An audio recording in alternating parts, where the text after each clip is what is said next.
Merci beaucoup à vous tous d'être ici ce matin pour ce moment d'échange et de débat sur l'avenir du ferroviaire. Je vais tout de suite aussi dire bonjour et merci à l'École Multimédia de nous accueillir et à son directeur Rémi Galland que j'ai vu tout à l'heure, et je ne sais pas s'il est descendu, de nous accueillir. L'École Multimédia, depuis de très nombreuses années, je crois que c'était l'un des premiers organismes de formation multimédia, développe un certain nombre d'actions de formation et d'initiatives en faveur d'un journalisme et d'une communication la mieux adaptée aux nouveaux moyens numériques. Et donc on a pensé avec Bruno Gazo que c'était une bonne idée de faire ce premier débat ici à l'École Multimédia, un symbole de l'innovation technologique. Alors merci aussi à toi Guillaume d'être là avec nous ce matin. Je rappelle le contexte dans lequel s'inscrit cette première matinée. Nous avons lancé la FNOT et Mobilettre l'opération Rail 2020 qui est destinée à présenter au printemps prochain aux candidats à l'élection présidentielle une plateforme, un document. On ne sait pas encore exactement quelle forme ça prendra. Ça dépendra bien évidemment de tous les débats que l'on va tenir pendant ces quelques semaines, ces quelques mois. Donc l'opération Rail 2020 qui a commencé avec un colloque fin septembre à l'Assemblée nationale. Je crois qu'un certain nombre d'entre vous y étaient présents et qui se poursuit avec 5 petits déjeuners débats, donc le premier ce matin, destiné à aborder quelques questions qui nous ont semblé essentielles et cardinales pour l'avenir du ferroviaire. Et donc, quel plus beau symbole et quelle plus belle illustration que de commencer par cette question du digital et du numérique, dont on parle beaucoup depuis des années. Et on avait envie d'entendre aujourd'hui le président de la SNCF qui se fait le porte-parole depuis donc de nombreuses années de cet impératif digital pour voir en quoi ce numérique va profondément modifier le ferroviaire, comment il va le modifier.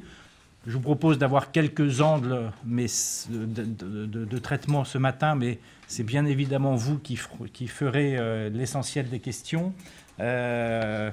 Comment le numérique modifie la stratégie et l'offre ferroviaire, comment le numérique modifie et transforme la relation au client et comment, il ne faut pas l'oublier aussi, comment le numérique va changer la manière d'exploiter. On parle beaucoup d'Internet industriel. Donc ce sont un peu toutes ces questions qu'on va essayer pendant 1h15 d'aborder ensemble. Donc n'hésitez pas à prendre la parole. On a décidé volontairement, il n'y a pas d'exposé liminaire. Et c'est vraiment, on veut que ce moment soit un moment de débat et d'échange avec toutes questions que vous voudrez bien poser là-dessus. Et comme il faut bien aborder les choses et entamer, j'ai saisi quelques questions qui m'ont été transmises par une association de jeunes ingénieurs qui s'appelle WIFER, W-E plus loin F-E-R, qui sont de jeunes ingénieurs qui ont envie un peu de, j'allais dire, taper dans la fourmilière et de montrer une certaine volonté de renouvellement. Et ils ont posé une question un peu toute simple. Je la lis telle qu'elle m'a été envoyée. En fait, quelle est la puissance réelle de la SNCF dans le digital ? Vu leur puissance d'investissement, si les GAFA décident d'investir massivement dans la relation client, quel est l'avenir pour les opérateurs historiques ? Il m'a semblé que cette question-là, de la rivalité des GAFA, des grands acteurs du numérique, était un moyen de bien positionner l'ambition de la SNCF dans cette révolution numérique mondiale et absolument massive. Peut-être un moyen d'entamer la discussion, puis après, évidemment, on continuera sur les 3 axes que j'ai cités tout à l'heure. Bon, je vais essayer de répondre à cette question. D'abord, merci beaucoup à la FNOT, au président Bruno Gazo et puis à Villerail et Transport de s'associer à cette initiative. Pourquoi j'ai pensé Villerail et Transport que j'ai créé aussi, mais c'était un autre temps. Fort, hein, ça commence fort. Donc merci à Mobilettre et à toi. Je précise juste que c'est paritaire. On est moitié-moitié. Il y a D'accord, moitié d'invités, moitié flotte et moitié mobilette. Ok, voilà. Super. Et puis merci à tous de votre présence ce matin tôt.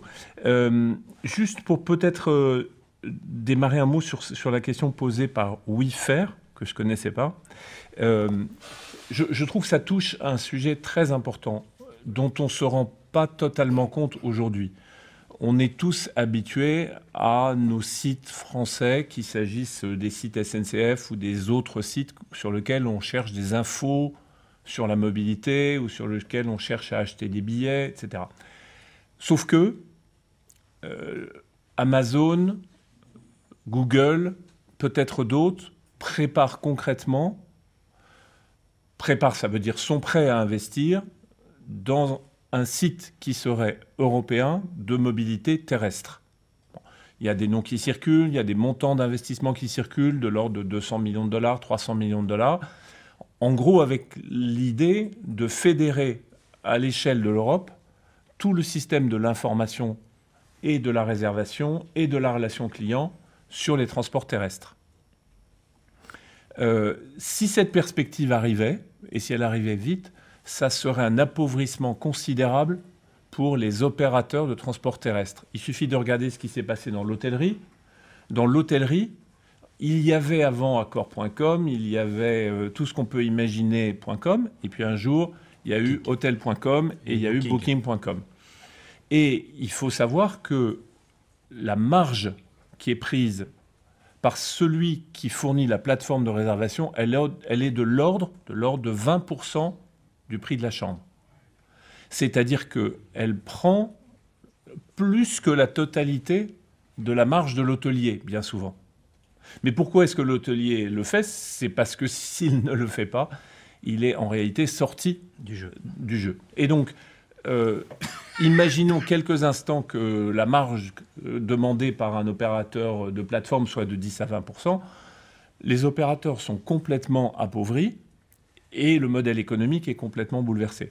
Je voudrais dire, parce qu'Olivier Mahambeau est là, que l'an dernier, il y a eu un rapport du CESE sur la question, qui s'appelle « Révolution numérique et évolution des mobilités ». C'est un rapport qui fait 300 pages, dans lequel tout ceci est analysé, décortiqué, et qui reste une référence 18 mois après. Ça n'a pas pris un coup de vieux, puisque le rapport avait pour objectif de dire « voilà ce qui va se passer ». Pardon, je dis une dernière phrase. Ça nous conduit, à faire le choix suivant. Le site voyagesncf.com d'aujourd'hui va devenir progressivement le site de toutes les mobilités, qui sont les mobilités que nous faisons nous-mêmes ou nos partenaires. Donc tous les modes de transport qui sont les nôtres. Mais nous réfléchissons sérieusement, ce qui est la langue de bois habituelle, nous réfléchissons sérieusement au lancement d'un site européen qu'on appelle entre guillemets agnostique, sur lequel se trouveraient au même niveau les offres SNCF, mais les offres de Transdev, mais les offres RATP, mais les offres de la Deutsche Bahn, mais les offres de Blablacar, mais toutes les offres terrestres, pays par pays. Donc on travaille sur cette perspective, parce que si nous ne le faisons pas, d'autres le feront, ceux qu'on a nommés. Est-ce que c'est possible de faire sans le soutien des pouvoirs publics? Et deuxième question, est-ce que les pouvoirs publics sont conscients de cette urgence économique? Il faut le faire sans les pouvoirs publics, déjà. Première réponse, surtout pas. On est en train de parler marché, on est en train de parler client, on est en train de parler offre.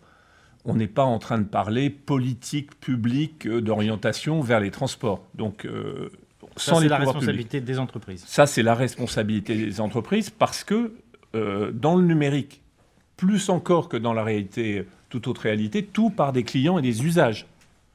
Pourquoi est-ce que le digital a à ce point bouleversé les transports? C'est parce que les clients, aujourd'hui, raisonnent usage et ne raisonnent pas mode, ou se moquent complètement des frontières entre le transport collectif et le transport individuel. Moi, il n'y a pas très longtemps, il y a 10 ans, j'avais deux choses en tête. Il y a le train, la voiture et l'avion. Ça, c'est fini. Et j'avais d'autre part en tête, il y a d'un côté le transport collectif et d'autre le transport individuel. Et ça, c'est fini aussi. Donc les deux grands principes sur lesquels on s'était construit ont aujourd'hui disparu.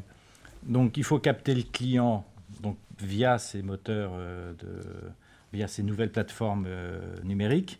Il faut l'aiguiller, mais il faut aussi lui proposer des solutions multiples, d'où la stratégie d'offre multimodale de la SNCF. Ça, c'est cohérent? Est-ce qu'il y a une liaison entre l'un et l'autre? Est-ce que parce qu'on s'adresse à un client qui est opportuniste, il faut lui offrir une palette de solutions? Est-ce que les deux sont liés?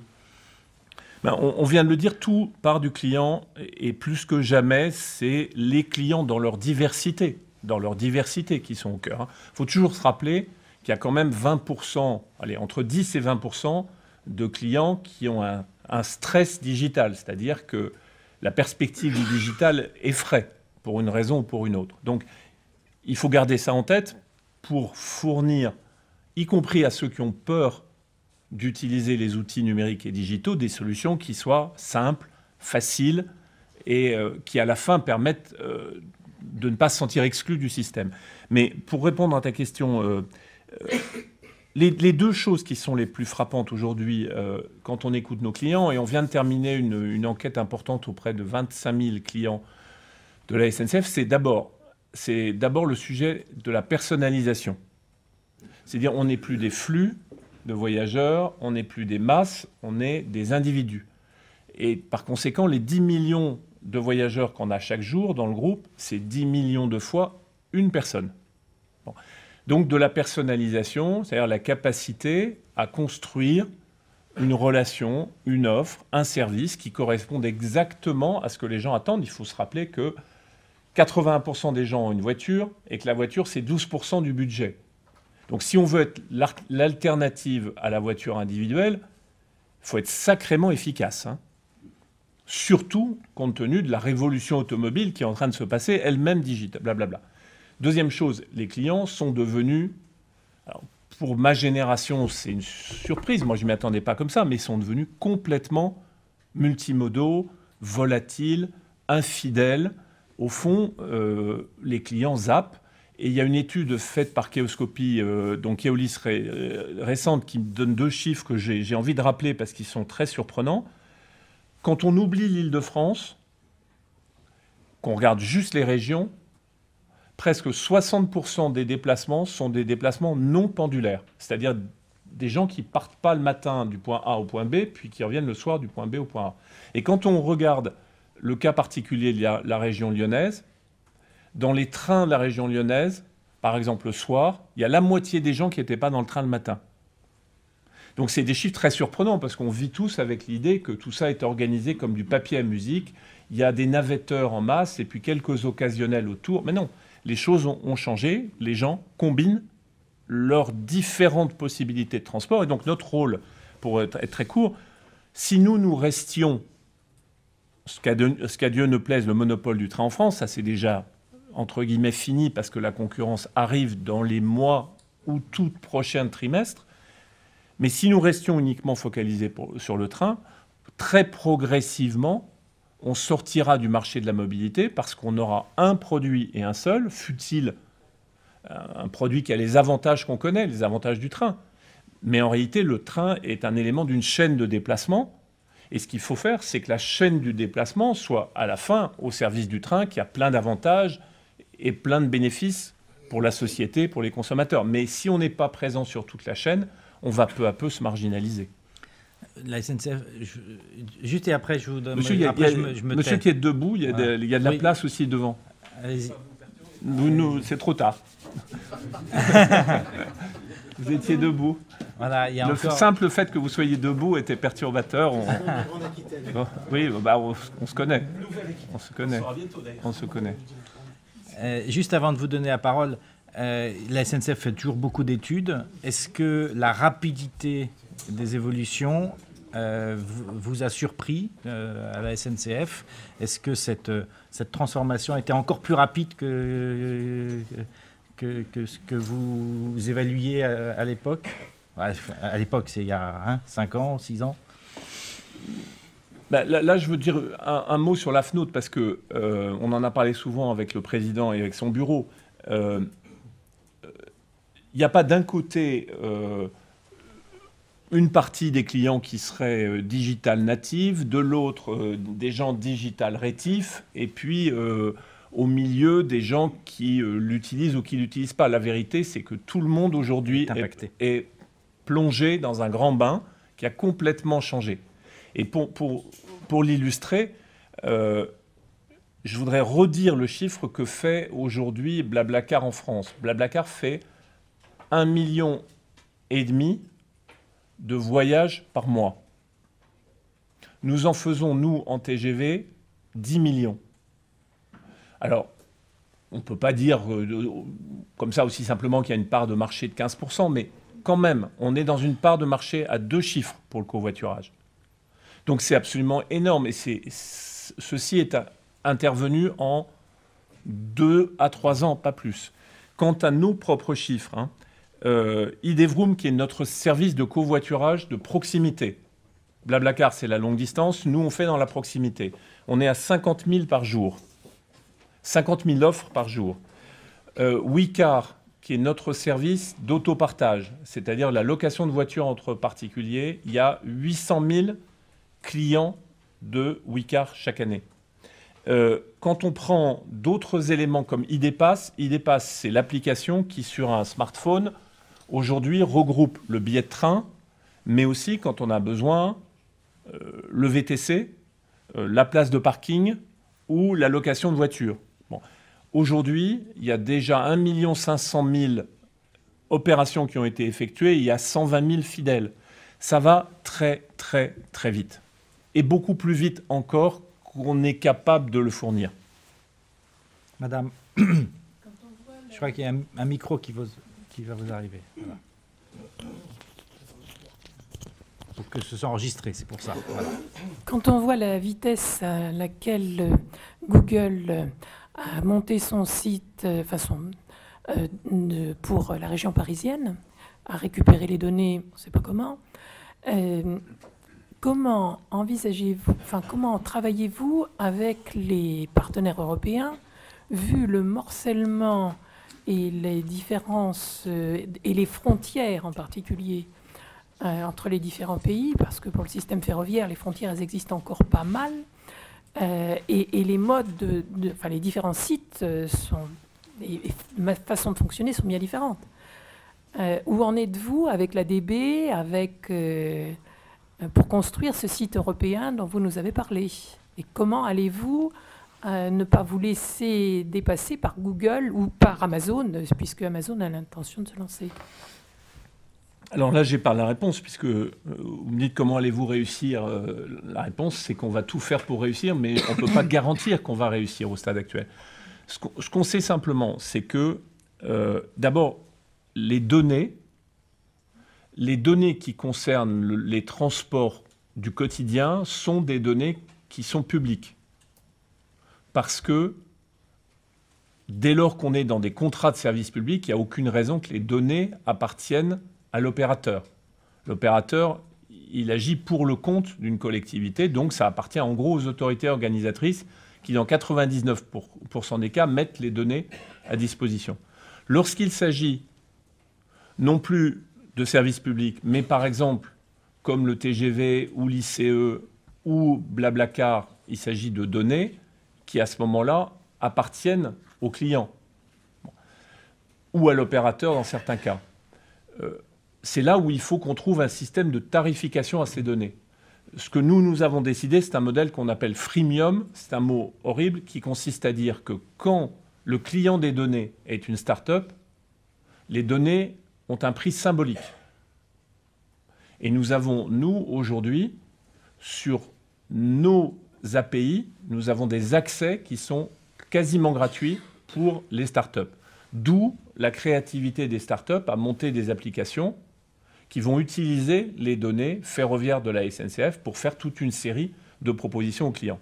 Mais lorsque le client n'est plus de ces données, n'est plus une start-up, un incubateur, mais au contraire est un GAFA, à ce moment-là, le tarif des données change et le tarif devient un tarif premium, d'où l'idée freemium. C'est free pour les uns et c'est premium pour les autres. En gros, c'est une tarification qui est à chacun selon ses capacités. Et donc les données, par exemple la circulation des TGV en temps réel, ces données-là pourraient être disponibles, on n'a pas le droit de les refuser, mais à ce moment-là, elles seraient tarifiées à un prix élevé s'il s'agit d'Amazon ou de Google. Donc voilà la réponse sur les datas. Maintenant, la connexion des inventaires. Bon. Il y a encore 5 ou 8 ans, la connexion des inventaires, c'était un total casse-tête. Et pour reprendre la question de Gilles, la Commission européenne, les pouvoirs publics s'étaient mis en tête de dire on va demander aux opérateurs ferroviaires de créer ce qu'on appelle un broker, c'est-à-dire un connecteur entre les différentes offres. Ce projet a duré 2-3 ans, a coûté je ne sais plus combien de dizaines de millions d'euros et a été abandonné parce que trop compliqué, parce qu'à l'époque, les technologies n'étaient pas prêtes. Aujourd'hui, dès lors que les inventaires sont déjà sur des sites web, la connexion des sites web est beaucoup plus simple. Donc, dans notre projet de plateforme européenne agnostique, bien entendu qu'il y aura l'ADB, et bien entendu que si l'ADB a sa propre plateforme, il y aura les produits de la SNCF. Chacun a intérêt aujourd'hui à être distribué partout. Pour vous donner même une illustration, Blablacar aimerait bien être distribué sur voyagesncf.com. Et peut-être que voyagesncf.com aimerait bien être distribué sur Blablacar. Aujourd'hui, c'est cette couche de distribution qui crée réellement un flux de voyageurs. On est tous pareils. Quand on cherche à aller quelque part, si on dit on va aller passer le week-end à Berne, on va regarder Paris-Berne sur Internet et on va voir les différentes solutions qui s'affichent. Dans quel ordre ? Avec quel temps de transport ? Avec quel prix ? Avec quelles conditions d'échange ? Tout le monde n'a pas en tête comment on va à Berne aujourd'hui et où se trouve Berne. Donc voilà, le marché, il est guidé par ces plateformes. Est-ce que les autorités organisatrices ont raison d'investir des millions et des millions dans des plateformes d'information voyageurs, voire de réservation? Est-ce que ce n'est pas de l'argent gâché au lieu de contribuer à ce fameux moteur unique? Chaque autorité en ce moment, je pense aux autorités régionales, hein, dépense des fortunes pour faire des choses qui sont en gros assez insatisfaisantes. Ouais. Le rêve de tout le monde dans cette salle, j'imagine, et de chacun comme client, ça serait de dire il y a un site européen, voire mondial, universel, des transports terrestres sur lequel on trouve tout pas cher et facile. Et tout le monde est d'accord pour le faire. Et ça s'appellerait, je ne sais pas quoi, l'ONU des transports terrestres. Mais déjà, l'ONU, sur une question aussi importante que la paix et la guerre, ça ne marche pas très bien. Honnêtement, j'ai un doute sur la capacité du monde entier à se mettre d'accord sur un système. Je crois plutôt au marché. Je crois plutôt au fait qu'il y ait plusieurs acteurs, oui, qu'il y ait de l'émulation et de la concurrence entre les différents réseaux et les différents systèmes. Donc, je crois qu'il faut être réaliste. Il va y avoir 2, 3, 4 sites qui vont, en Europe, être capables de proposer l'intégralité des transports terrestres avec les services associés. Je mets l'aérien complètement à part, parce que l'aérien, c'est déjà fait. Mais l'aérien, c'est bien ça, hein. Il y en a 4 ou 5 qui se sont aujourd'hui, entre guillemets, partagé le marché. Donc je crois que c'est plutôt vers ça qu'on va. Et on avait réfléchi, à la suite du rapport du CESE, à l'idée de connecter déjà en France Transdev, RATP, SNCF, Agir, etc., et à se faire un site. Sauf que le sujet franco-français, c'est qu'une partie du sujet. Il y a 25% des déplacements qui comportent du transfrontalier ou de l'Europe. Donc si on se fait faire une sorte de bunker franco-français du système de transport terrestre, on va apporter un plus. Mais d'abord, on va constituer un petit monstre avec un petit M, et d'autre part, on manquera cette dimension européenne.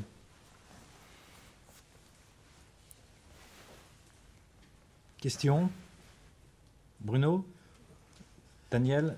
La question, c'est sur le numérique, donc je voudrais parler. Juste un petit voilà, C'est sur le numérique, donc je voudrais poser une question sur l'antinumérique. On a tous vu, enfin peut-être pas tous encore, mais enfin le film de Ken Loach souligne cette fracture sociale sur les gens qui ont besoin qui sont incapables de se mettre au numérique, faute de formation ou faute de distance ou de perdition. Guillaume Pépi disait que ça fait entre 10 et 15%. Il y a dans 15 jours un colloque à Lyon au CEREMA là-dessus. Et aujourd'hui, la SNCF supprime toutes les fiches horaires. et laisse quand même beaucoup de gens qui ont peut-être Internet, mais qui pendant les vacances l'ont pas, ou pendant les week-ends ne l'ont pas, ou sont à la campagne et ne l'ont pas.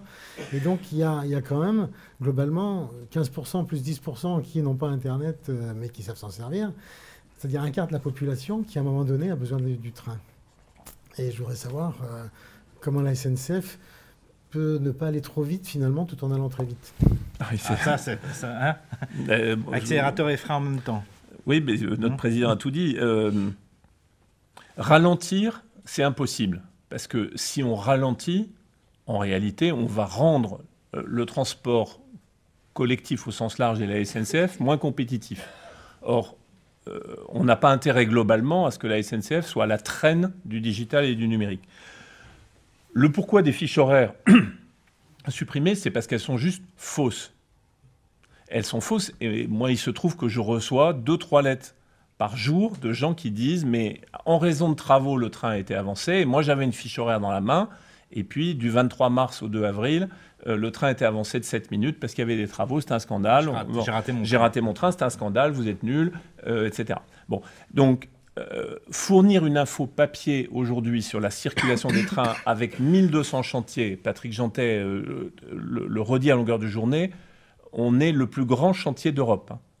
En matière ferroviaire, on est le plus grand chantier d'Europe. Bon, c'est juste impossible. Alors maintenant, sur l'usage du numérique, la réflexion de Bruno Gazo m'amène à dire 2 choses. La première, c'est le numérique a aussi ses dangers. On le voit depuis hier avec cette polémique sur un fichier national. Donc, nous, parce qu'on est comme on est extraordinairement attentif à la protection des données personnelles. On ne revend pas les données qui nous sont communiquées par nos clients parce qu'on a décidé de ne pas le faire. Alors qu'une très grande partie des sites auxquels vous confiez vos données revendent ces données à d'autres sites.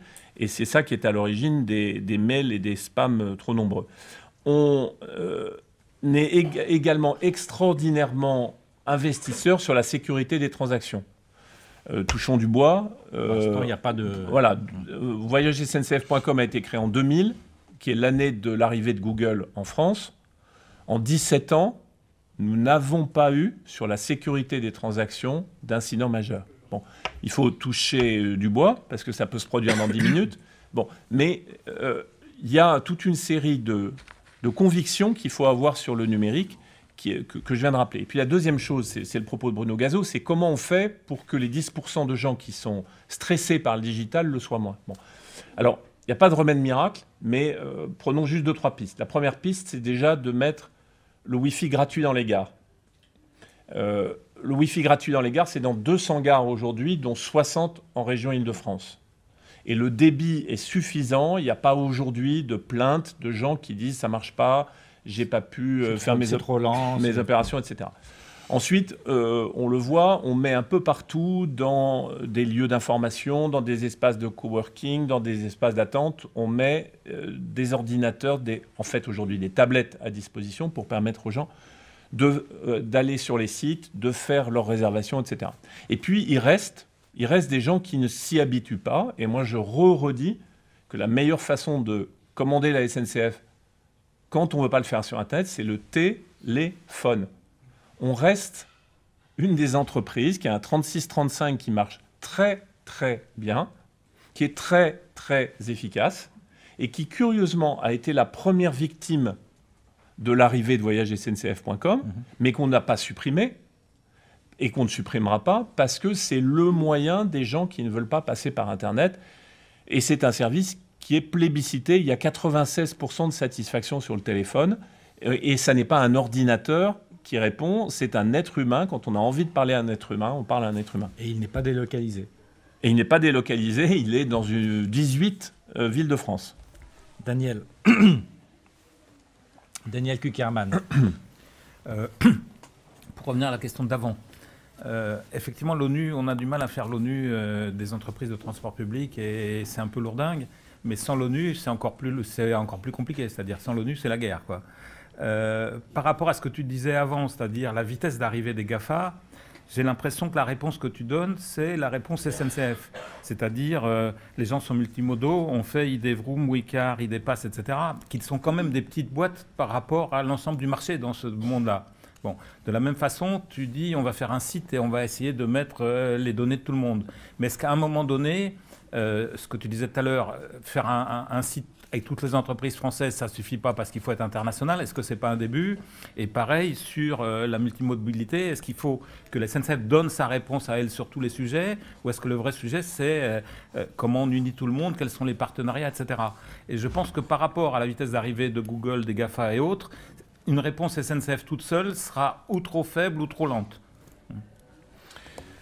Oui, je partage assez le point de vue de Daniel, mais je pense malheureusement qu'il n'est absolument pas accessible d'unir sur le web des entreprises qui sont frontalement concurrentes, et c'est tant mieux, à l'échelle européenne. Je prends l'exemple de Transdev. On a discuté avec Transdev de cette perspective, et Transdev n'en a aucune envie, pour une raison simple.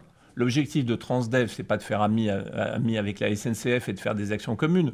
L'objectif de Transdev, fort respectable, c'est de prendre des parts de marché qui vont s'ouvrir à la SNCF. Donc, il est tout à fait légitime que Transdev, quand il a créé EasyLines, crée son propre site et seulement un moment plus tard a souhaité être sur voyagersncf.com, et c'est tant mieux. Et aujourd'hui, sur voyagersncf.com, il y a Webus et EasyLines. Tant mieux. Mais de là, entre guillemets, à obliger tout le monde à être sur un site unique, franchement, ça, je ne le sens pas. Alors, la deuxième question qui est posée, qui est difficile, c'est de dire est-ce qu'on sera à la hauteur d'une offensive de Google ou d'Amazon? La réponse est probablement non. Mais le problème, c'est que Google fait déjà, sur l'accès Internet, entre 93 et 95% des requêtes en France. Donc, oui, Google sera un champion, forcément, de l'accès au transport terrestre. La question c'est est-ce qu'il aura 93% ou est-ce qu'il en aura 40, 50 ou 60, et on sera capable, nous, d'avoir 10, 15, 20% du marché avec notre proposition.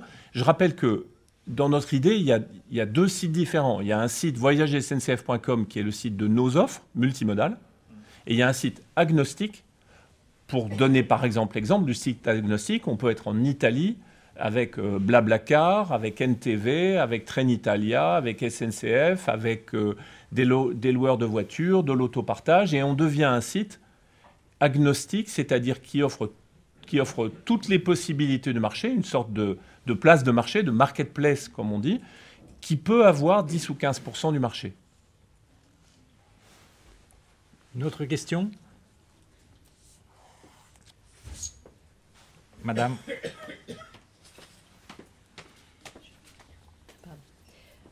Oui, merci pour cet exposé très intéressant. J'ai une question tout à fait pratique, beaucoup plus ras des pâquerettes, on va dire. Il est possible, par exemple, aujourd'hui, d'aller et de trouver près de chez soi le guichet le plus proche, sauf que sur le site de la SNCF, c'est une page qui n'est pas optimisée pour le mobile. Donc, en fait, ce que vous voyez quand... Voilà, c'est ça. Alors ma question, elle est quand est-ce que la SNCF sera optimisée pour le mobile sur l'ensemble Pour le téléphone portable. Oui, oui, optimisée pour le mobile. Oui, c'est intéressant votre question parce qu'en fait, on a oublié, mais il y a encore 3-4 ans, les sites étaient entre guillemets sur l'ordinateur. On a oublié ça. Et aujourd'hui... notre comportement dominant, c'est pas de rentrer chez soi pour brancher et connecter son ordinateur et pour se dire... Non, on a basculé, en gros, depuis 3-4 ans sur le mobile. Et moi, je ne connaissais pas la situation, je vais la regarder, celle que vous disiez, c'est les infos sur les guichets. Mais ce qui est sûr, c'est qu'aujourd'hui, tout ce que nous faisons est développé, entre guillemets, d'abord sur le mobile. Alors qu'avant, le mobile était en aval du site Internet. Là, les choses sont complètement changées. Pour vous donner un exemple, on doit vendre aujourd'hui en grande ligne de l'ordre de 57 ou 58% des billets sur l'application. Et là-dessus, le site mobile fait d'ores et déjà plus de 65% des ventes. Bon, il en reste sur l'ordinateur traditionnel parce que, par exemple, les ventes professionnelles, elles s'effectuent beaucoup au bureau sur l'ordinateur professionnel.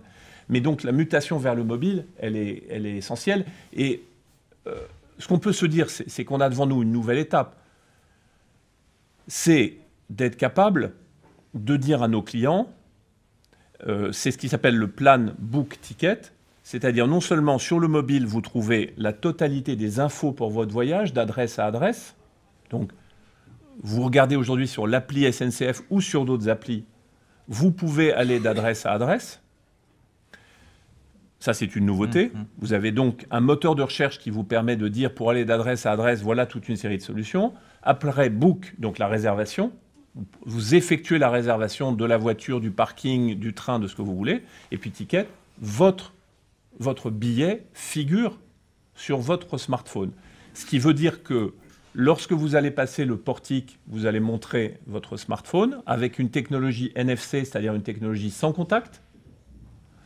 Lorsque vous allez louer une voiture, il y a un petit boîtier sur le pare-brise qui va vous permettre de ne pas aller au guichet pour retirer votre clé, mais vous allez simplement présenter votre téléphone portable devant la boîte. Au parking, c'est la même chose, etc., etc. Et cet objectif de simplification, il est absolument fondamental parce que quand on interroge nos clients, ils sont en gros pour la mobilité partagée, en gros, par rapport à la mobilité individuelle. Mais instantanément, les gens disent « Ah oui, mais la mobilité partagée, c'est compliqué. Hein. Moi, je ne sais pas où est Berne, je ne sais pas où est la station République, je ne sais pas comment on achète un billet de Trucmuche, je ne sais pas me servir du distributeur, je ne sais pas si j'ai un problème qui appelait, je ne sais pas...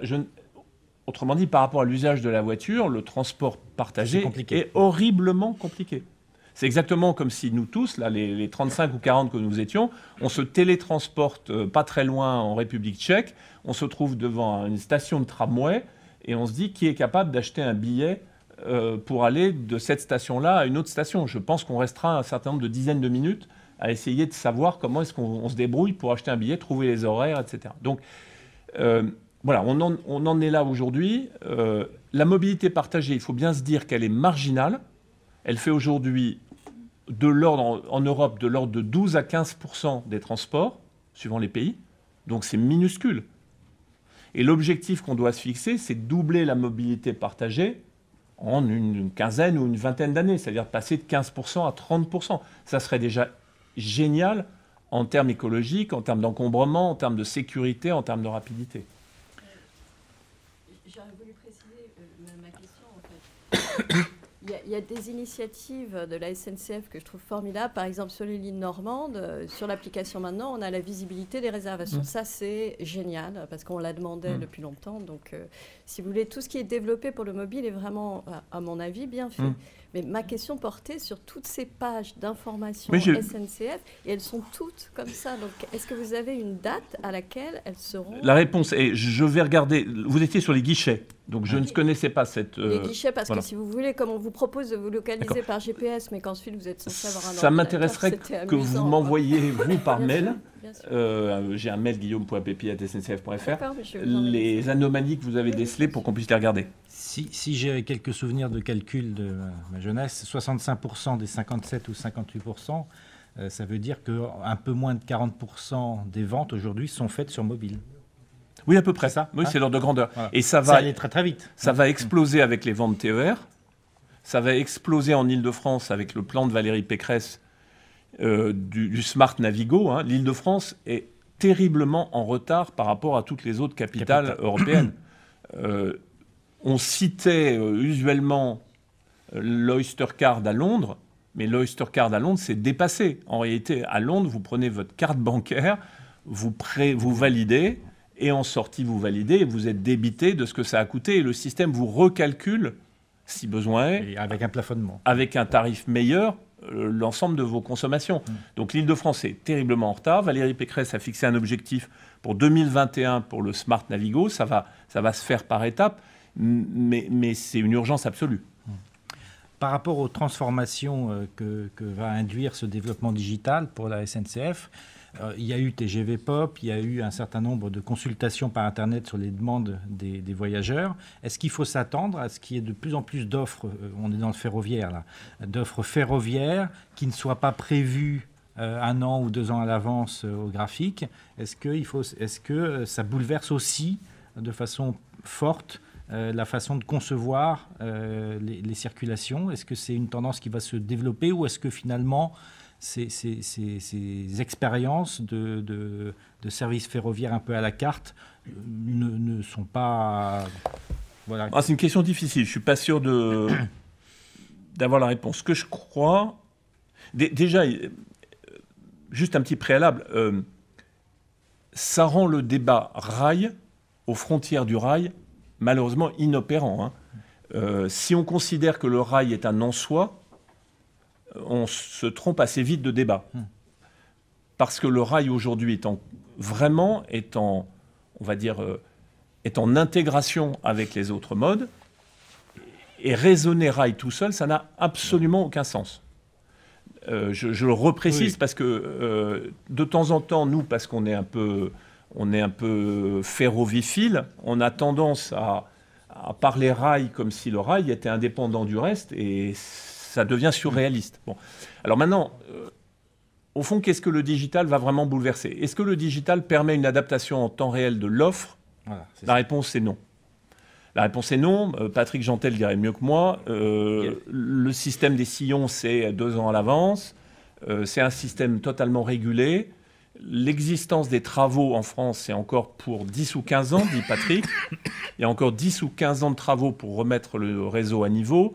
Et les travaux, ça se prévoit 2 ou 3 ans à l'avance. Donc, le système de l'offre ferroviaire est d'une lourdeur extrême. Et les régions le vivent tous les jours. En gros, la réponse est non, sauf si on s'y prend 2 ans à l'avance, si on tient compte des travaux et si on est capable de mettre en place une offre robuste. Donc les quelques expériences sont sans lendemain. Alors, je parle de l'offre. Oui. Maintenant, sur la demande, alors là, tout est bouleversé. Tout est bouleversé sur la demande. Parce que on vivait il y a encore 3-4 ans sur un système dans lequel il y a une augmentation annuelle des tarifs que le ministre de l'environnement, et je ne sais pas quoi, approuve ou n'approuve pas à la fin de l'année et qui donne lieu à la polémique habituelle. Entre les défaites. Bon, vous avez noté que ce débat a complètement disparu. Tout simplement parce que nous-mêmes, nous renonçons aux hausses annuelles. Ça n'a aucun intérêt aujourd'hui de demander des hausses annuelles, puisque si vous demandez une hausse annuelle, vous allez la rendre non seulement complètement, mais vous allez faire plus que la rendre aux clients au travers de la politique des petits prix. Les petits prix SNCF sur TGV, ils sont passés en 6 ans, mais j'en avais pris l'engagement, de en gros 14% à 23,5% cette année. Plus 10 points de petits prix. Par petit prix, on est en gros moins de 35 €. Bon. Tout ça parce que, objectivement, pouvoir d'achat, chômage, besoin de mobilité à bas coût, exigence de tarifs ultra compétitifs par rapport à Blablacar, etc. Donc, le système de prix est complètement bouleversé par le digital. Il l'avait été par le yield management, ça c'était il y a 20 ans, mais il l'est aujourd'hui par le digital parce que les offres sont d'abord des offres digitales. Et on s'oriente, Rachel Picard le dirait mieux que moi, on s'oriente vers des systèmes nouveaux, tarifaires, comme par exemple l'existence de forfaits. Une autre question? Monsieur, derrière. Oui. Plus bas, d'accord, oui. Oui, moi c'est une question très au ras des pâquerettes aussi, c'est que pour faire des trajets d'une ville de province à une autre ville de province, on a souvent 2, 3, 4 correspondances qui s'empilent, et le site voyagesncf.com, sauf erreur de ma part, élimine toutes les solutions avec plus que 2 correspondances, ce qui fait que parfois on a la réponse qu'il n'y a aucune liaison ferroviaire pour faire le trajet demandé. Et donc moi je suis amené à aller sur le site de l'ADB où j'ai beaucoup plus de solutions techniquement pour proposer, et ensuite je découpe le trajet en rondelles pour pouvoir acheter mes billets de train. Est-ce que c'est prévu de faire sauter ce bouchon, s'il vous plaît? Non, et moi je fais la même chose que vous, c'est-à-dire que nous avons, mais c'est un choix qui peut se contester. On a considéré qu'au-delà de 2 correspondances, ça commençait à devenir galère, et on a même considéré que ça devenait incertain. le site de l'ADB part d'une autre philosophie, mais c'est normal parce que la philosophie allemande, c'est un réseau complètement maillé. La géographie française, c'est un système en étoile. Donc le site de l'ADB contient effectivement beaucoup plus de possibilités de correspondance, mais c'est vrai que 3 correspondances ou 4 correspondances, objectivement, c'est quand même pas l'idéal.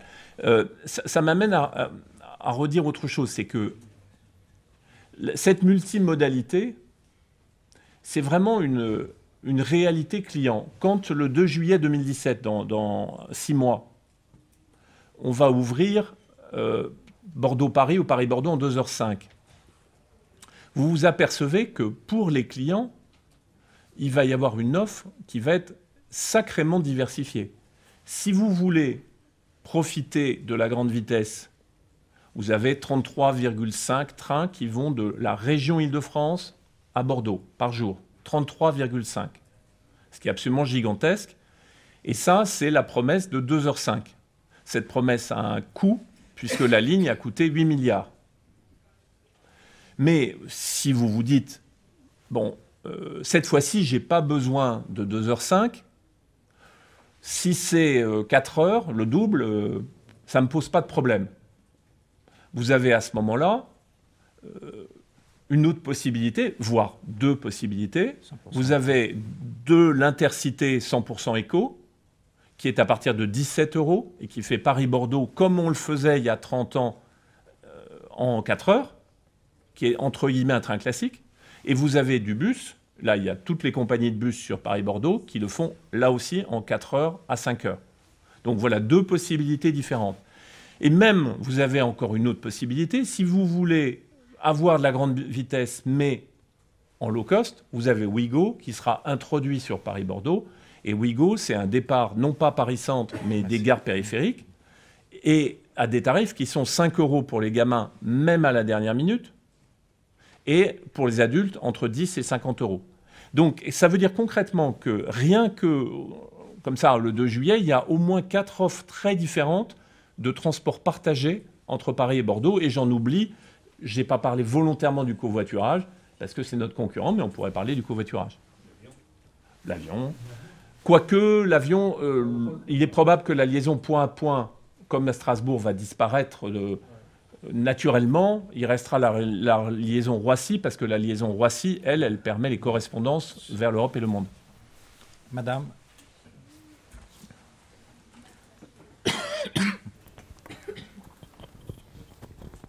Oui, moi je voudrais revenir au quotidien des usagers. Comme vous l'avez dit, les usagers sont maintenant très connectés. Et donc ça veut dire qu'ils savent à la minute près si un train est en retard ou si un train est supprimé. Ce qui, je trouve, pose la question de la qualité de service de la SNCF, parce que c'est un peu cruel, des fois, pour la SNCF de se rendre compte qu'il y a beaucoup de dysfonctionnements et que les usagers s'en rendent compte, encore une fois, aussitôt. Ils peuvent le constater. Alors, donc, ça pose la question de la concurrence pour la SNCF et le passage d'un mode à un autre, puisque quelquefois le train ne fonctionne pas suffisamment bien. Et puis ça pose aussi la question de l'intermodalité, parce que lorsque un train est supprimé, lorsqu'il est en retard, dans ce cas-là, l'intermodalité échoue forcément quand on pense aux liaisons avec les bus ou bien même dans la perspective du covoiturage. Alors, d'une certaine façon, la question c'est est-ce que le numérique est si cruel que ça, parce qu'il met l'accent sur ce qui ne va pas et finalement il induit un monde de plus en plus concurrentiel? Il met une transparence qui est quand même saine. Hein.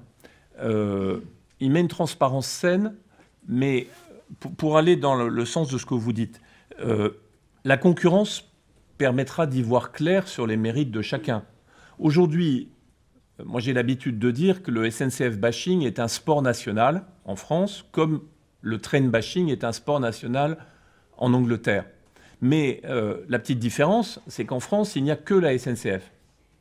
Et par rapport au niveau des attentes que la SNCF suscite, elle est forcément mauvaise ou médiocre, puisqu'il y a 9 trains sur 10 à l'heure, c'est-à-dire un train sur 10 en retard.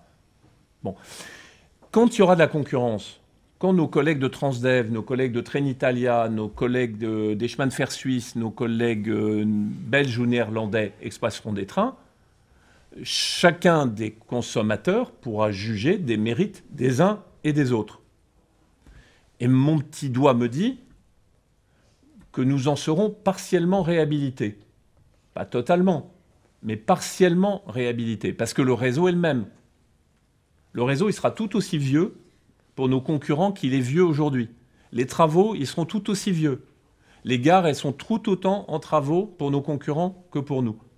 Et la saturation des grandes zones ferroviaires françaises, parce que ce qui caractérise le réseau français, c'est un réseau peu utilisé, globalement, mais des métropoles dans lesquelles le réseau est complètement saturé. Ça sera la même chose pour nos concurrents, etc., etc. Donc, je suis sûr que la concurrence va créer de l'émulation, mais elle va permettre de réapprécier le service qu'on rend.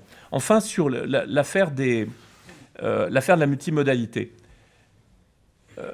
dans le fait de confier aux régions les TER ou aux métropoles les transports urbains, il y a eu des choix qui ont été faits que moi je comprends, mais qui ont une conséquence. Par exemple, les TER n'attendent pas les TGV, dans la quasi-totalité des cas, pour une raison simple.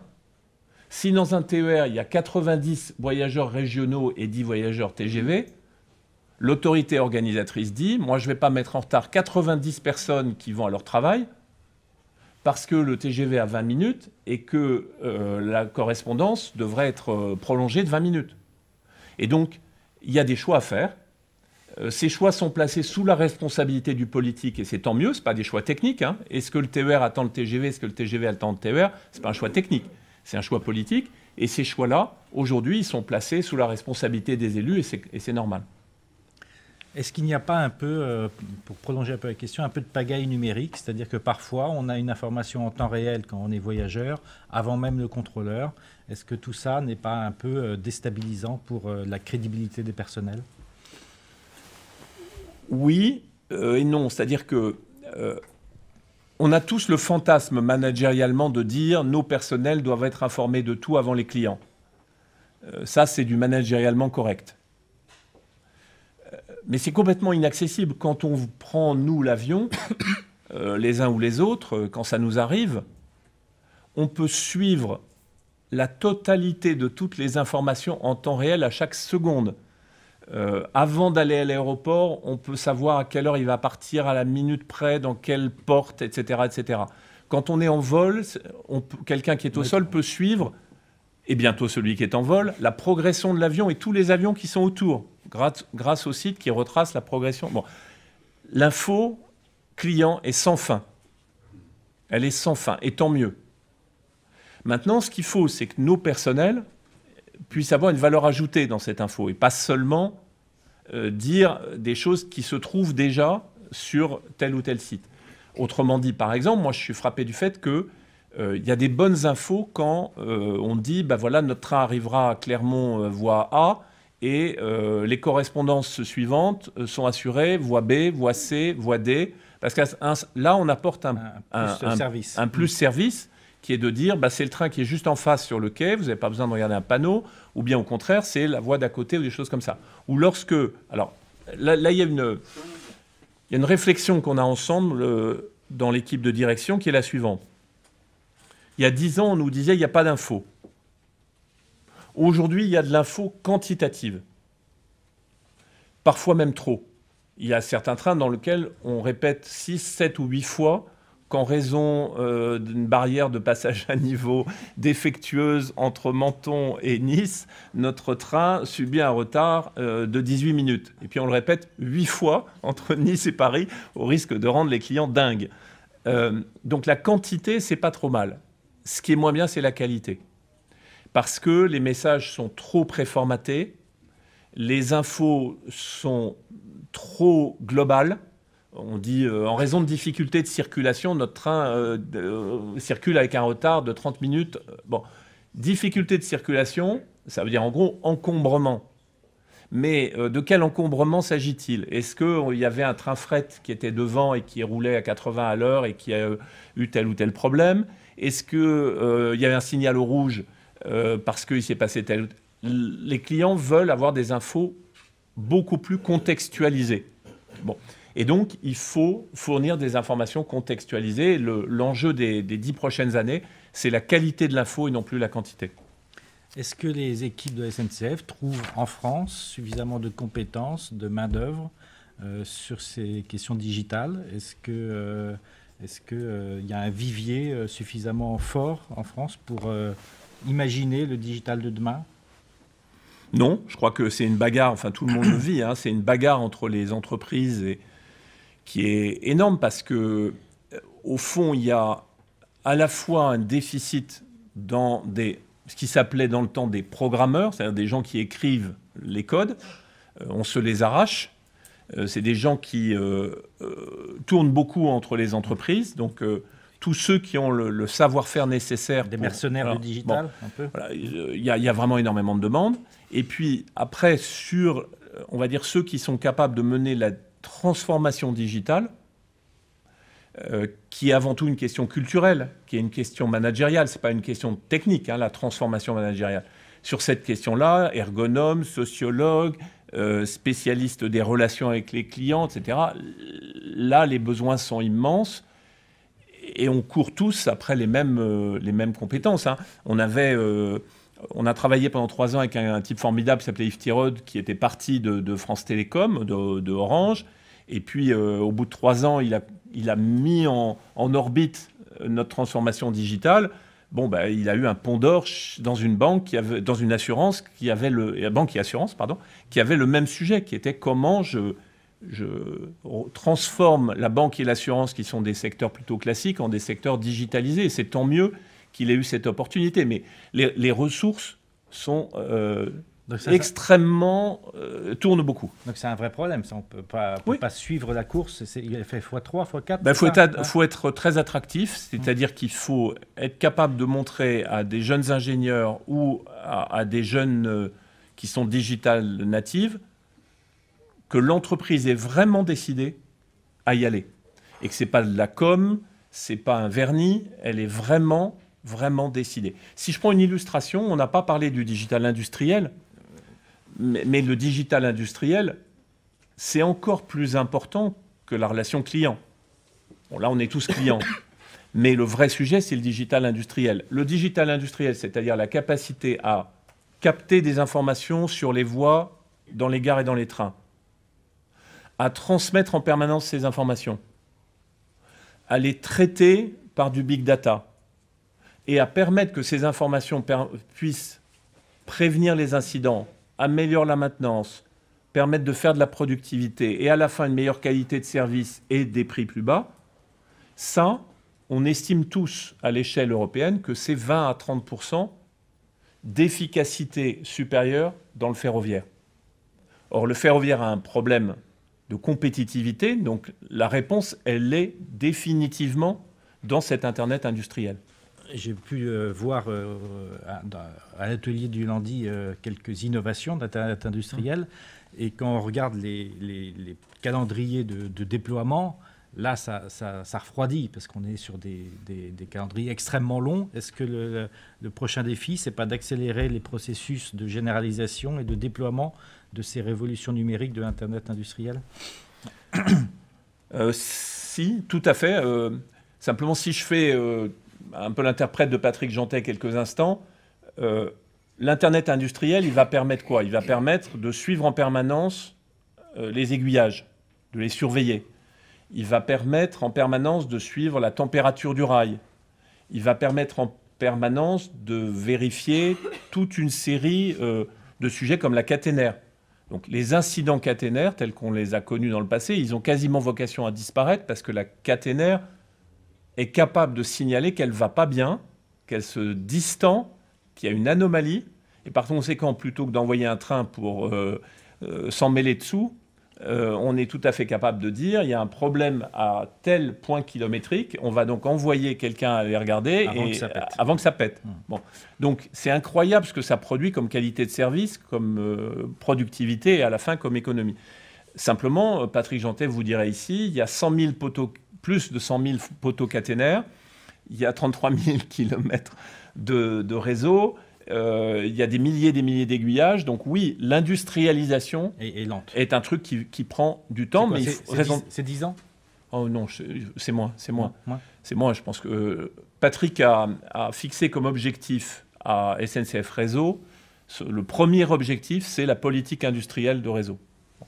Donc c'est vraiment le premier objectif, c'est-à-dire qu'à partir du moment où nous avons un réseau ferroviaire à moderniser, le réseau existant, nous on s'intéresse au réseau existant, donc sur le réseau existant, la seule réponse c'est une politique industrielle très ambitieuse et très volontariste. Est-ce qu'il y a moins de résistance en interne aujourd'hui dans les équipes par rapport à l'accélération de ce processus?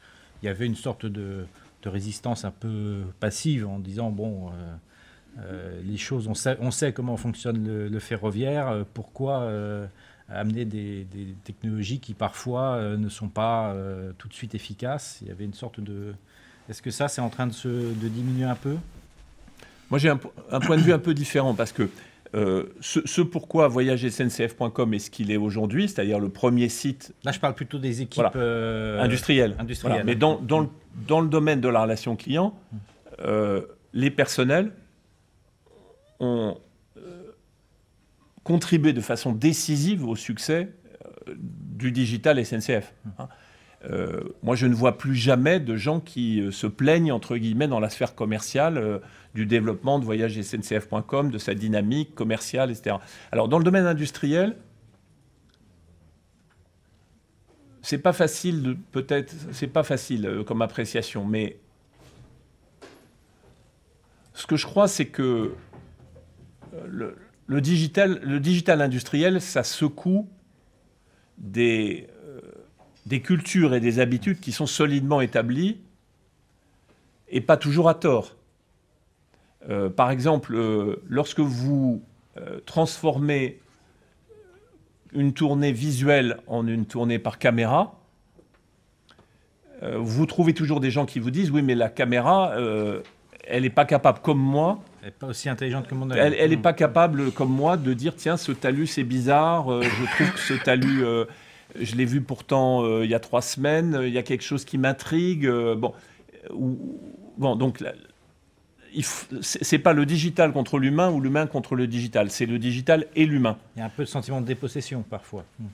Oui, c'est normal. En même temps, ce que nous disons, c'est que la tâche de modernisation du réseau est tellement immense qu'il y a place pour tout le monde. Il n'y a pas le choix. Des humains et du digital, et il n'y a pas le choix. Le travail de modernisation du réseau, je pense qu'aujourd'hui, tout le monde en a conscience. Les échéances politiques approchent, il faut continuer à délivrer le message que la priorité absolue du système ferroviaire français, ça doit être le réseau existant et les trains de la vie quotidienne. Et ça n'est qu'en le répétant 10 fois par jour qu'on peut être certain qu'on continuera dans la durée cet effort de modernisation. Donc plutôt que Poitiers-Limoges. Plutôt que ce que vous voulez, mais en tout cas, le réseau existant. Madame. Je voudrais revenir sur l'introduction de la concurrence. Je suis pour voyager assez régulièrement dans divers pays européens en train. Je suis assez d'accord avec vous. Les trains de la SNCF n'ont pas à rougir par rapport à bien des trains européens et donc ça pourra calmer un peu le SNCF bashing. Mais il y a un problème quand même bien spécifique à la France. Qui est assez exaspérant et qui, je pense, augmente l'insécurité.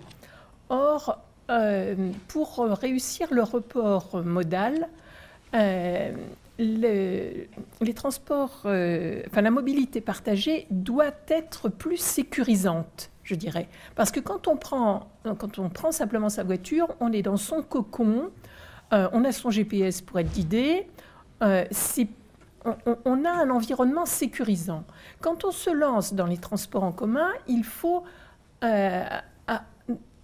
être assez habile dans tous les différents moyens d'information. Il faut voir où on va, si on va voir effectivement un train ou pas, si le train va être supprimé ou pas. et d'où il va partir. Et moi, ce que je trouve quand même lamentable en France, c'est que certes, la SNCF nous demande d'être 2 minutes avant pour monter dans le train, mais parfois n'est même pas capable d'annoncer le quai 2 minutes avant. Ça m'est arrivé dernièrement, j'étais en gare de Lyon-Perrache, à 2 minutes avant le départ du train, on nous a annoncé le quai qui était à l'autre bout de la gare. Tout le monde qui, comme d'habitude, était sous le panneau, c'est la position du voyageur dans les gares, le nez en l'air, à scruter le panneau quand va apparaître le numéro du quai. Et là, tout le monde, évidemment, s'est précipité pour aller jusqu'à l'autre bout de la gare. Le train est parti 4 minutes en retard quand même, parce qu'il ne pouvait pas partir à l'heure. Mais dans les gares en Allemagne, en Suisse, ailleurs, on voit même les quais annoncés sur les panneaux en papier. Les affiches papier, les quais sont marqués. Je ne sais pas comment ils font. Alors, je comprends que le nœud ferroviaire de Lyon est très complexe à gérer. Je comprends que Lyon-Part-Dieu, ils aient du mal à faire arriver les trains et que le quai soit affiché peu de temps avant. Je le comprends, mais ça devient systématique même dans toutes les gares où il n'y a pas de problème. On voit... on sait, si on est habitué, que le train partira à tel quai, ça n'est affiché que 5-10 minutes avant. Alors, on a quitté un peu le numérique, mais on va quand même en dire un mot. Je vous rassure sur un point, ça n'est ni par bêtise ni par méchanceté. Ça pourrait, hein, mais ça n'est ni par bêtise ni par méchanceté. Mais dans un certain nombre de gares, vous avez cité Lyon, mais on pourrait citer Bordeaux, etc., il manque physiquement 1 ou 2 quais. Le résultat, c'est un gymkhana épouvantable dont les voyageurs sont à la fin les victimes, puisque en réalité, on est obligé de faire rentrer sur un nombre de quais limité trop de trains, donc on joue, entre guillemets, en permanence. La réponse belge, parce qu'il y a souvent une réponse belge, c'est le changement de quai. Si vous êtes en Belgique, les quais sont préaffichés, papier, etc. Et puis, il y a changement de quai. Et si vous avez l'oreille à Bruxelles, c'est une litanie absolue de changement de quai. On a beaucoup réfléchi, on a discuté avec nos clients. C'est vrai que c'est exaspérant qu'un train soit en retard parce qu'il est affiché à la dernière minute, mais c'est moins horrible que de dire on va vous envoyer sur tel quai, puis finalement on a changé de quai. La seule réponse, c'est de construire de nouveaux quais, ce qui va être fait à Lyon, puisque dans l'opération de Lyon-Part-Dieu, la construction d'un nouveau quai est prochaine et permettra de désaturer un peu la gare. Je m'aperçois qu'il y a un petit sujet digital dont on n'a pas parlé, je ne veux pas qu'on se sépare sans en avoir dit un mot. C'est les trains connectés. C'est qu'au fond, cette nouvelle mobilité, elle ne marche que si, à bord des trains, je ne dis pas les TGV, mais à bord de tous les trains, les voyageurs peuvent rester connectés. Cette connexion à bord des trains, elle est utile pour les voyageurs, bien sûr, parce qu'au fond, qu'est-ce qu'on vend, nous, à nos clients? On vend, on va dire, du temps utile dans les transports. Bon, on transporte les gens, évidemment, mais on essaye que ce temps de transport soit du temps utile pour faire ce que chacun décide individuellement de faire. L'absence de connexion limite l'utilité de ce train. Donc là-dessus, la bonne nouvelle en France, c'est que là, les pouvoirs publics ont joué leur rôle. Il y a une forte impulsion du législateur sur la couverture numérique du réseau. Et ce que les opérateurs de télécom nous disent, c'est qu'on aura plus de 90% des voyages en train qui seront couverts par la 4G d'ici 2020. 90% des voyages seront couverts par la 4G d'ici 2020. Pour tous les trains qui roulent à une vitesse classique, la 4G suffit. Il n'y a pas besoin de rajouter un équipement Wi-Fi. Le seul cas dans lequel il faut rajouter un équipement Wi-Fi, c'est les TGV, parce qu'à 300 ou à 320 km/h, le roaming, c'est-à-dire le transfert entre les différentes antennes, ne marche pas suffisamment rapidement, et donc, chacun le sait, ça coupe la transmission des données ou de la parole. D'où l'investissement dans les TGV d'un système Wi-Fi. Cet investissement a démarré. On a même un test auquel participera la FNOT à la fin de l'année sur Paris-Lyon. Paris-Lyon sera équipé à la fin de cette année, en décembre-janvier. Et nous avons pris l'engagement que 300 rames seraient équipées avant la fin de 2017 de Wi-Fi qui permet de pallier les insuffisances de la 4G. Donc là, je pense que le train va retrouver ou trouver un avantage supplémentaire de devenir enfin un mode connecté. Et ça concerne aussi l'Île-de-France parce qu'on est en train de réaliser la couverture Wi-Fi et 4G, pardon, pas Wi-Fi, 4G du RER-C dans la traversée de Paris qui aujourd'hui était une zone d'ombre et gênant beaucoup de personnes. Il faut faire les tunnels. On a vu effectivement que l'un des atouts des cars Macron, c'était le Wi-Fi à bord des cars qui séduisait beaucoup la clientèle puisque ça permet de travailler, de se distraire, etc. Le sujet, en manière générale, c'est comment combler un peu le déficit par rapport à la voiture, hein, qui a une capacité de séduction très importante. Est-ce que les élus, ici ou là, qui sont en ce moment totalement séduits et à genoux devant le véhicule autonome, est-ce qu'ils ne vont pas un peu vite en besogne? Est-ce qu'ils ne jouent pas un peu contre le transport partagé, enfin la mobilité partagée, en faisant croire aux Français que le véhicule autonome, très vite, ça va résoudre tous les problèmes, alors que ça ne résoudra qu'une partie des problèmes? C'est embêtant de ne pas être de l'avis de celui qui vous pose la question, mais moi je pense qu'après une période pendant laquelle il y a eu très peu d'innovation dans les transports, et notamment dans le ferroviaire, hein, depuis l'invention du TGV et des autoroutes ferroviaires, il ne s'est pas passé grand-chose. Je pense qu'on est maintenant dans une phase où il y a une révolution technologique qui va vraiment bouleverser des choses de façon spectaculaire. Laissons de côté la voiture autonome. Le train autonome, c'est donc très faisable. Si la voiture l'est, le train, ça l'est. Et donc, on s'est engagé massivement, y compris dans une coopération franco-allemande sur le sujet. Par exemple, automatiser les trains dans les triages. Par exemple, automatiser la remonte des trains entre le garage et la gare de départ, voire même un jour, sur ligne à grande vitesse, automatiser la circulation. Il peut y avoir un conducteur à bord. Hein. Quand on dit automatiser, ça ne veut pas dire supprimer. À la conduite, ouais. Ça veut pas dire supprimer le conducteur. Si on veut un conducteur, on met un conducteur. Mais c'est que la conduite du train est très largement assistée. Pour prendre une illustration concrète, tout le monde vit en Île-de-France le fait que les RER circulent à la queue leu-leu dans les tunnels, sur la B ou sur la A, et qu'on perd beaucoup de temps et que c'est très désagréable. La réponse technologique, elle existe.